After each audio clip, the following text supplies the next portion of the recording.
Naabala ang biyahe ng ilang pasahero sa Iloilo dahil nakilahok ang ilang transport cooperative sa nationwide tigil pasada ngayong araw.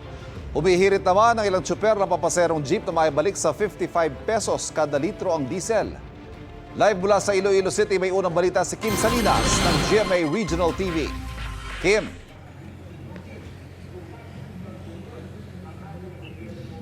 Ivan, dagdag na ginawa para sa maraming motorista ang isa pang round ng big time oil price rollback ngayong araw. Pero hirit ng ilang tsuper ng pampublikong jeep dito sa Iloilo, sana madagdagan pa ang rollback. May ilang taxi at tricycle drivers hindi napakarga ng gasolina kahapon dahil hinintay ang rollback ngayong Martes. Ang karamihan ng gasolinahan sa Iloilo City nagpatupad na ng rollback bago pa man ang alas 6 ngayong umaga. Nasa 90 pesos hanggang 95 pesos sa kada litro ng diesel. Nasa 78 pesos hanggang 92 pesos sa kada litro ng gasolina. At 135 pesos naman ang kada litro ng kerosina. Ang ilang tsuper ng pampublikong jeep humihiling na sana raw ay lumaki pa ang rollback at maibalik daw sa 55 pesos ang kada litro ng diesel.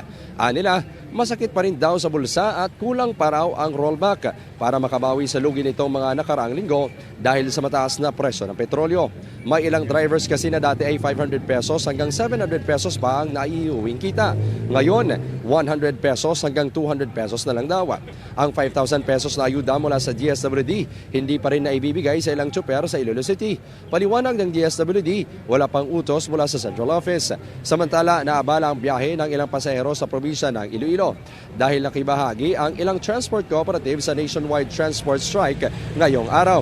Kabilang na dito ang Tubungan Transport Service Cooperative na nag-abiso kahapon. Tuloy naman ang biyahe ng mga units ng Western Visayas Alliance Transport Cooperative and Corporations Incorporated na karamihan ay may ruta sa Iloilo City.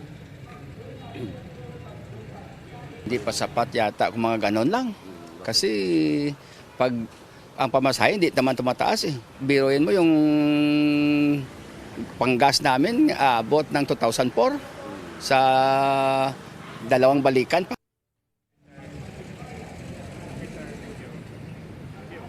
Igan, tiniyak ng alyansa ng mga kooperatiba sa Western Visayas na hindi maapektuhan ang pampublikong transportasyon sa mga ruta sa lungsod at probinsya ng Iloilo.